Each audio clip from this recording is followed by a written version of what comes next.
Chers compatriotes de la diaspora et vivant au Sénégal, je me permets à l'entame de cette campagne électorale pour les élections législatives du 17 novembre prochain de m'entretenir avec vous en tant que candidat investi par l'intercoalition Takku Wallu Sàmm Sa Kàddu et également la coalition Jàmm ak Njariñ. Comme vous le savez, notre département au niveau de l'Europe du Nord, du Centre et de l'Ouest est un vaste département composé de 11 pays que sont l'Allemagne, l'Angleterre, la France, la Belgique, le Luxembourg, la Suisse, le Danemark, la Finlande, la Norvège, les Pays-Bas et la Suède. Vous comprendrez alors tout le privilège qui me revient et la chance d'avoir été investi comme candidat pour représenter notre département au sein de l'hémicycle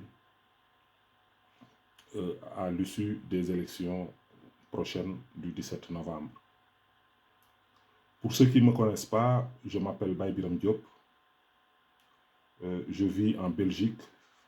depuis 11 ans maintenant et je suis un militant du Parti démocratique sénégalais. Et c'est à ce sujet que je voudrais profiter pour remercier tous les responsables des partis de notre intercoalition, mais également et particulièrement le président Abdoulaye Wade, secrétaire général du PDS, et le candidat président Karim Wade, qui a porté personnellement ma candidature lors de ces investitures. Je voudrais donc revenir vous exprimer toute ma gratitude, mais également à mes compatriotes avec qui je vis en Europe. Tout mon engagement et toute ma détermination à porter la bannière de vos revendications au niveau de l'hémicycle. L'Assemblée nationale, à la suite des élections présidentielles du 24 mars passé, une troisième alternance est intervenue dans notre pays, portant à la tête de notre cher Sénégal le président Bassirou Diomaye Faye. Aujourd'hui, un autre rendez-vous se présente devant nous, le rendez-vous des législatives. Vous comprendrez comme moi que l'Assemblée nationale a une vocation de légiférer et le député que nous comptons être demain sera un député qui, effectivement, fera des propositions de loi, votera des lois, mais fera également des propositions au niveau des ministres qui passeront à l'Assemblée nationale pour porter les préoccupations des Sénégalais en général, mais singulièrement de la diaspora. Des préoccupations en termes de vie, en termes de cadre de vie, des préoccupations relatives à l'obtention des documents d'état civil et également des documents de voyage, qu'on puisse avoir une proximité dans la production pour qu'au niveau de chaque pays, qu'ils puissent avoir le matériel nécessaire pour confectionner ces documents et que les Sénégalais de Belgique n'auront plus, par exemple, à aller en France pour se faire délivrer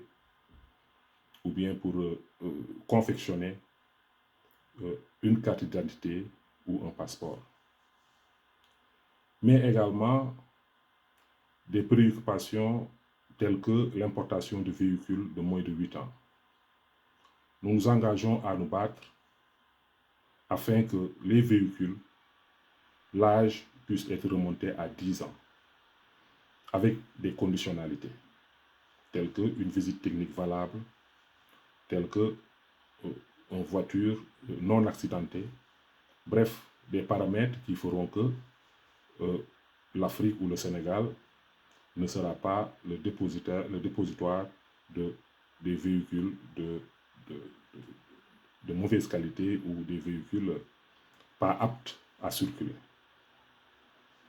Il y a également le problème de la représentativité de la diaspora au niveau des institutions.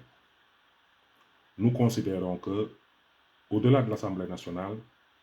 la diaspora